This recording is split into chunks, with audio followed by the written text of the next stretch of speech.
আমার আগের একটি ভিডিওতে আপনারা অনেকেই কমেন্ট করে জানিয়েছেন এই ফ্যানটা কিভাবে খুলে পরিষ্কার করতে হয়, এটা আমি দেখিয়েছিলাম। আপনারা অনেকে নাকি এটা খুলতে পারতেছেন না। তো ব্যাপারটা হচ্ছে, প্রথম অবস্থায় উপরের এই যে ঢাকনাটা, এটা কিন্তু খুব টাইটভাবে আটকে থাকে। আমার নিজেরও প্রথমবার খুলতে এটা যথেষ্ট কষ্ট হয়েছে, অনেকবার চেষ্টা করার পরে খুলতে পেরেছি, কেননা লকগুলো কিভাবে ছিল এটা আমি বুঝতে পারিনি। দেখেন আপনারা এখানে, এই যে দেখেন এখানে জাস্ট সিম্পল একটা লক আছে, এই লকের সাহায্যে, আর এখানে একটা ছোট্ট ক্লিপের মতো আছে, একটা অংশ আছে, এটার সাথে হচ্ছে এটা আটকে থাকে। যখন আপনি এটাকে ঘড়ির কাঁটার দিকে সোজাসুজিভাবে ঘোরাবেন তখন এই জায়গায় আটকে যায়, আর যখন বিপরীত দিকে ঘোরাবেন তখন এটা হচ্ছে খুলে যায়। তো একটা জিনিস দেখেন এখন আমারটা কত ইজিলি হয়। এই যে এভাবে করে আমি এটা সোজাভাবে এখানে বসাচ্ছি, দেখেন এই যে বসিয়ে জাস্ট একটু ঘুরাই দিলাম, এই দেখেন এটা আর ঘুরছে না, এই যে দেখেন আর ঘুরছে না, এই যে আটকে গেছে, একটা ছোট্ট একটা আওয়াজ হয়েছে। এখন দেখেন আমি উল্টা করতেছি, এই দেখেন এত ঝাঁকাঝাঁকি করতেছি, এটা পড়তেছে না। আবার ঠিকভাবে রেখে এখন দেখেন আমি জাস্ট এই যে ঘড়ির কাঁটার বিপরীত দিকে এভাবে উল্টা দিকে করে একটু জাস্ট ঘুরাবোই। দেখেন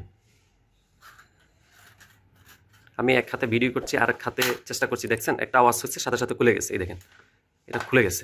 আমি কিন্তু এখানে ভিডিওটা এডিট করবো না, যতটুকুতে রেকর্ড করছি হুবহু আপলোড করে দিব, কোনো ধরনের এডিট ছাড়া। আর আপনারা যারা এটা চেষ্টা করার পরেও পারবেন না, তারা যে কাজটা করবেন, এরকম একটা টেস্টার, ফ্ল্যাট টেস্টার এরকম, অথবা হচ্ছে এরকম একটা ভোঁতা ছুরি নেবেন যেটাতে ধার নেই। তারপর সেটাকে হচ্ছে, এটা যখন বসানো থাকবে এভাবে, তখন আপনারা মাঝখানের এই এই জায়গাগুলোতে ফাঁকা করার চেষ্টা করবেন, এখানে হালকাভাবে একটু একটু ফাঁকা করার চেষ্টা করবেন। আর পারলে কর্নার বরাবর যেখানে যেখানে লক আছে ওখানে একটু অয়েল দিয়ে দিবেন। তারপর উল্টা দিকে এভাবে ঘোরানোর চেষ্টা করবেন, কয়েকবার চেষ্টা করলে দেখবেন এটা ইজিলি খুলে যাচ্ছে। আমারটা খুলতেছে মানে আপনাদেরটা খুলবে।